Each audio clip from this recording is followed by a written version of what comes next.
बंधुओं, प्रेमियों और सज्जनों, सुने सत्संग की वाणी। आज मैं कुछ राम की चर्चा ला रहा हूँ आपके बीच में। तिरोता में राम को रावण से लड़वा दिया। चारों भाई रो करके इस संसार से चले गए। कुप्तार घाट में सरजुग नदी में राम लक्ष्मण समाधि ले लिए, मगर उसको भी मनुष्य राम भगवान को भी परेशान करके छोड़ दिया इस संसार में। द्वापर में कृष्ण को कंस से लड़वा दिया। कंस का वंश का सर्वनाश कर दिया।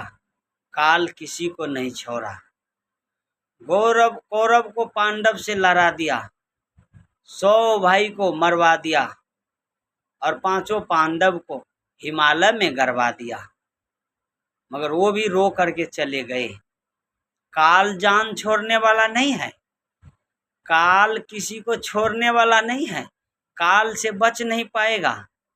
तो बड़े बड़े हस्ती नहीं बचे तो ये छोटा मोटा हस्ती क्या बचे। अभी का समय में घरेलू जो विवाद चल रहा है, बाप बेटा को लड़वा दिया,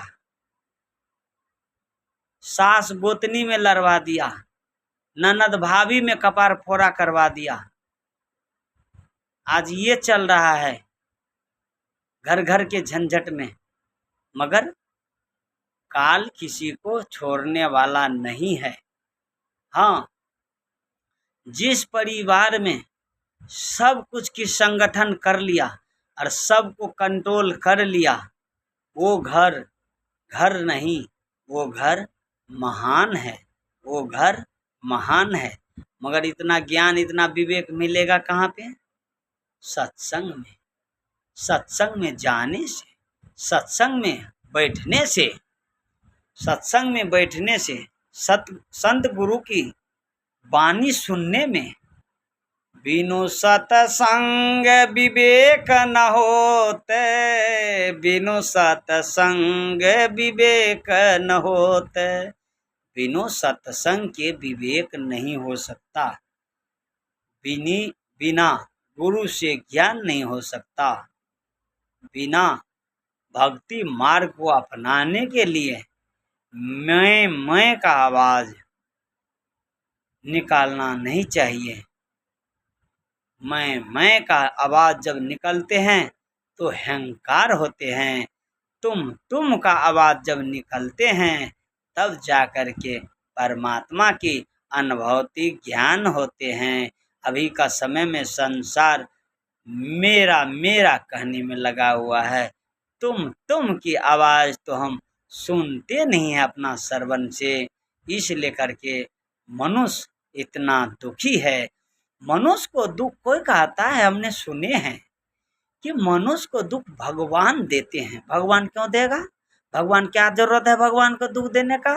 भगवान ने तो सुंदर शरीर बना करके इस धरती पे भेजे हैं कि मानव की कल्याण करने के लिए, कि मानव को झंझट में फंसाने के लिए, मानव को मनुष्य में लड़ाने के लिए, मनुष्य को प्रेम देने के लिए, मनुष्य में अच्छा व्यवहार करने के लिए। जब पूर्ण प्रेम हो जाए सास पुतों में, सास समझ ले कि ये सास समझ ले ये पुतों नहीं बेटी है, उस घर में कभी झंझट नहीं होगा।